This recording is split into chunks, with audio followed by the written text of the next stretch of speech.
ब्रह्मचारिणी दधानकरपद्माभ्याम अक्षमालाकमंडलु देवी प्रसीदतु मयि ब्रह्मचारिण्यनुत्तमा। मां दुर्गा की नवशक्तियों का दूसरा स्वरूप ब्रह्मचारिणी है। यह ब्रह्म शब्द का अर्थ तपस्या है। ब्रह्मचारिणी अर्थात तपस्या की चारिणी, तप का आचरण करने वाली। यह देवी विद्या, ज्ञान, वेद, तत्व और सत्य की देवी है। ब्रह्म शब्द के दो अर्थ हैं, एक तो तपस्या और दूसरा ब्रह्म ज्ञान, अर्थात यह ब्रह्मचारी देवी ज्ञान तथा तप की ज्योति स्वरूप एवं आत्मश्रद्धा का प्रतीक है। बाह्य रूप में इनका जप माला तथा जलपात्र हाथों में रहता है। अपने पूर्व जन्म में यह हिमालय की पुत्री थी और नारद के उपदेश से इन्होंने भगवान शंकर को पति रूप में प्राप्त करने का मन बनाया।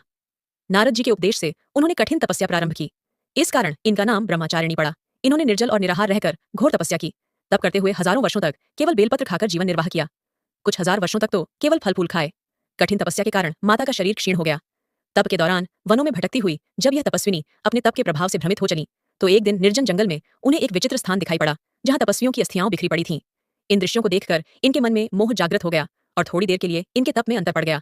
इसके उपरांत कठोर व्रत के कारण ब्रह्मचारिणी देवी का वह पूर्व जन्म का शरीर एकदम क्षीण हो उठा। वह अत्यंत दुर्बल हो गई थी। उनकी यह दशा देखकर उनकी माता बहुत दुखित हो उठी। उन्होंने उन्हें बहुत बार तपस्या रोक देने के लिए आवाज दी, क्या आ नहीं ओ तपस्विनी, यह सब व्यर्थ है, तू व्यर्थ ही आत्मशक्ति को नष्ट कर रही है। माता के आग्रहपूर्ण निवेदन भी लोकोपकार हेतु असफल हो गया। देवता, आशी, मुनि सभी ब्रह्मचारिणी देवी की इस तपस्या को अनुपम एवं पुण्यकारक बताने लगे और उनकी साधना सफल कहने लगे। अंततः पितामह ब्रह्मा जी आत्मावलंबिनी ब्रह्मचारिणी के उस सर्वोच्च तप को देखकर प्रसन्न हो कह उठे, हे देवी, आज संपूर्ण विश्व में तुम्हारे समान तपस्विनी नहीं है। तुम्हारी महान साधना को मैं प्रणाम करता हूँ। तुम्हारी साधना से प्रसन्न हो स्वयं भगवान शंकर तुम्हें पति रूप में प्राप्त होंगे। तुम्हारी मनोकामना स्वतः सिद्ध होगी। ये सुनकर चंद्रशिला पर्वत पर स्थित पंचगंगा स्थान पहुंची। अब तुम तपस्या विरत होकर घर लौट जाओ। शक्ति एवं तुम्हारा सौंदर्य तुम्हें बुला रहा है। मां दुर्गा का यह दूसरा स्वरूप भक्तों और सिद्धों के अन्नत रूप देवताओं में।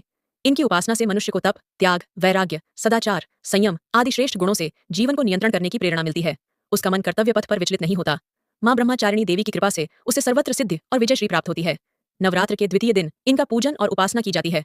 इस दिन साधक का मन स्वादिष्ठान चक्र में स्थित होता है। इस चक्र की अवस्थित मन वाला योगी उनकी कृपा और शक्ति प्राप्त करता है।